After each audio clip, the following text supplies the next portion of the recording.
Doctor Shafiqur Rahman Shaplakoli তুলে দেয় আমাদের নারী প্রার্থীদের, আপনি কি মনে হয় না যে এটা প্রতিবাদ না? তো প্রতিবাদের চেয়ে বড় কিছু। এনসিপির প্রতিপক্ষ কিন্তু একই সাথে তিনটা গোষ্ঠী।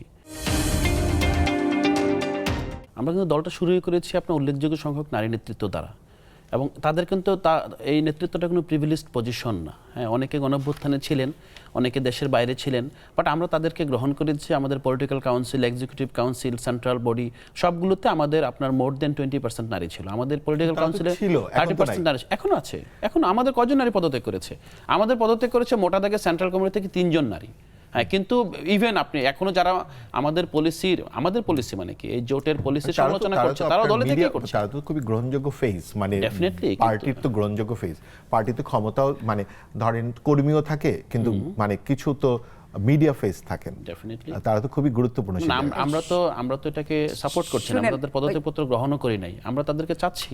মূল জায়গাটা দেখেন যে আপনার বিএনপি কিন্তু 3% আপনার নমিনেশন দিয়েছে, এনসিপি 7% নমিনেশন দিয়েছে। এই 30 জনের ভিতরে আমাদের 7%। কেউ জুলাই সনদকে জুলাই সনদ অনুযায়ী একমাত্র এনসিপি কাজ করেছে, একমাত্র এনসিপি। মানে আপনার জোট কিন্তু করেনি না। আমার দেখেন, আমি জোট তো আমার পুরোটা তো আমার নিয়ন্ত্রণে না। আমি 30টা আসন নির্বাচন করেছি। হ্যাঁ, আমি আমার সাধ্য অনুযায়ী আমি আমার কনস্টিটিউয়েন্সি বেছে নিয়েছি যে 30টার ভিতরে আমাদের 3 জন নারী প্রতিনিধি ছিল। আপনার কি মনে হয় না যে আপনাদের জোট পিছিয়ে যাওয়ার ক্ষেত্রে যে নারীদের ক্ষেত্রে যে মতামতগুলো আপনাদের বড় দলের মানে ওনার যে মতামত, এটা আসলে যেহেতু নারী ভোটার প্রায় মানে 50% ভোটার, 51%, তো এই তাদেরকে আসলে পিছিয়ে দিয়েছে মানে এই বক্তব্যগুলো। না, আমাদের তো মানে দেখেন এনসিপির বিএনপির কিন্তু আপনার দেখেন প্রতিপক্ষ থাকে রাজনীতিতে, প্রতিটা বেশিরভাগ দেখা যায় একটা দলের প্রতিপক্ষ একটা গোষ্ঠী। হ্যাঁ, এখন এনসিপির প্রতিপক্ষ কিন্তু একই সাথে 3টা গোষ্ঠী। প্রতিত আওয়ামী লীগ এনসিপির বড় প্রতিপক্ষ, যারা পেলেই আপনি ধনে নেমে যাবে এরকম অবস্থা। বিএনপি আমাদের রাজনৈতিক প্রতিপক্ষ, তারা আমাদেরকে বিভিন্নভাবে ক্যারেক্টার অ্যাসাসিন করতে চাইবে, তারা আমাদেরকে দুর্বল করতে চাইবে, আমাদেরকে ছোট করতে চাইবে। জামাতও কিন্তু আমাদের প্রতিপক্ষ। জামাত যে এমন না যে জামাত আমাদেরকে অনেক বড় ফারিশ হতে চায়। যে প্রগতিশীল রাজনীতির ধারায় ছিল, একদম তো মধ্যপন্থী প্রগতিশীল আছে ছিল বলছেন। তাহলে আপনি যখন এরকম একটি দলের সাথে যাবেন যাদের একটি সুনির্দিষ্ট ধর্মভিত্তিক এজেন্ডা আছে, এবং সেইটার সময় আপনারা যখন কোনো প্রতিবাদও করবেন না, আসলে কি আপনারা সেই রাজনীতির অংশ হয়ে উঠবেন না? কি প্রতিবাদ করব না? মানে ধরেন নারী প্রশ্নে তাদের যে মতামত, না আমি তো তার প্রতিবাদ তো আমি করেছি, পাশাপাশি আমি তার মঞ্চে আমার নারীকে এখানে বসিয়ে দিয়েছি মধ্যমণি করে। প্রতিবাদের চেয়ে বড় কিছু হয়েছে? আপনি কি বলছেন? আমাদের নারীদের পিছনে আপনার যখন আপনার ডাক্তার শফিকুর রহমান শাপলাকলি তুলে দেয় আমাদের নারী প্রার্থীদের, আপনি কি মনে হয় না যে এটা প্রতিবাদ না? তো প্রতিবাদের চেয়ে বড় কিছু। প্র্যাকটিক্যালি তাকে আমরা আমাদের গ্রাউন্ডে নিয়ে আসছি। আপনি এনসিপির এই নির্বাচনের মাধ্যমে সবচেয়ে বড় সাফল্য যদি বলেন, জামাতকে একটা আপনার ডানপন্থী দল থেকে মধ্য ডানের দিকে নিয়ে আসা।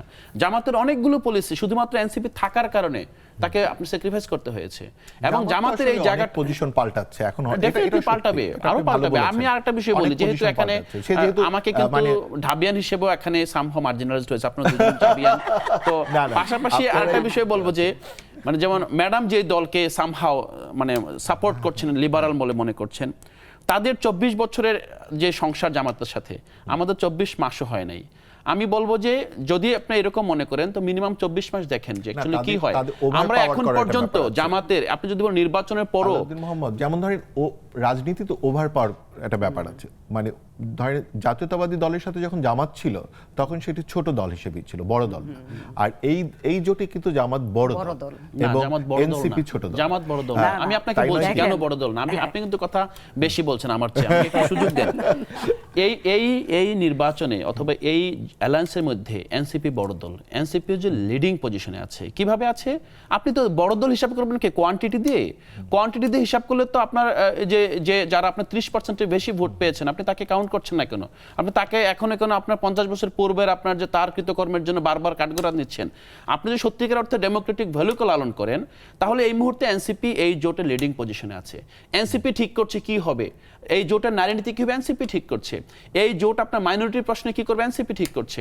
এই জোটে শুধুমাত্র এনসিপির এখন সাংগঠনিক ভিত্তি নেই, সাংগঠনিক ভিত্তিটা বলতে পারেন আপনার ধার করে এনেছে। আপনি যখন নির্বাচনের পরবর্তী আপনার এই রানিং যে গভর্নমেন্ট আছে, গভর্নমেন্টের বিরোধিতার জায়গা থেকে দেখেন, আপনি দেখেন আপনার জামাতের যে জোট থেকে অথবা জামাত থেকে কয়টা বিরোধিতার পয়েন্ট আসছে, কয়টা জায়গায় তাদের ডিবেট আসছে, কয়টা জায়গায় আর্গুমেন্ট আসছে। আপনি কিন্তু সামহাও এনসিপিতেই বারবার ফিরে যেতে হচ্ছে। তো আমি জিনিসটা বলবো যে জুলাই গণঅভ্যুত্থানের পর একটা কোয়ালিটি এখানে ম্যাটার করছে, এবং শুধু কোয়ালিটি না, এখানে প্রজন্ম একটা ম্যাটার করছে। আমরা সামহাও আপনার বড় একটা ব্যাচ কিন্তু এখন পিছনে ফেলে চলে আসছে। এখন কিন্তু জাতীয়তাবাদী শক্তি কিন্তু একটা না। আমরা জাতীয়তাবাদী শক্তি, বিএনপি জাতীয়তাবাদী শক্তি, আরো জাতীয়তাবাদী শক্তি আছে। এখন এই জাতীয়তাবাদী শক্তির মধ্যে কিন্তু নতুন একটা জেনারেশন ক্রিয়েট করতে হচ্ছে, কারণ আমরা একটা লস্ট জেনারেশন পেয়েছি গত ফেসিবাদী রেজিমে। এই যে জেনারেশনটা ক্রিয়েট হবে, সেই ক্রিয়েশনের মধ্যমনে কিন্তু এনসিপি এবং লিডারশিপ এনসিপি আছে, এটা মাথায় রাখতে হবে। এটা কিন্তু ছাত্র দল নাই, অথবা ছাত্র শিবির নাই, অথবা অন্য কোনো দল নাই এখানে। এই জায়গায় যদি আপনি মনে করেন যে এই তরুণরা যারা ছাত্র সংগঠনের চেয়ে কম বয়সী, তারা একটা জোটের ড্রাইভিং সিটে আছে, জোটকে ডিকটেট করছে, তখন কিন্তু তাদেরকে আপনি ছোট বলতে পারবেন না। আমরা বলছি যে কোয়ান্টিটিতে হয়তোবা আমরা অবশ্যই সেখানে পাবো। আমরা যখন একটা বাগানে ফুল ফুটে আমরা ফুলটা দেখি, আমরা কত বড় গাছ সেটা দেখি না। বলতে পারেন যে এখানে আপনার অনেক বড় গাছ আছে, কিন্তু ফুলটা কিন্তু এনসিপি।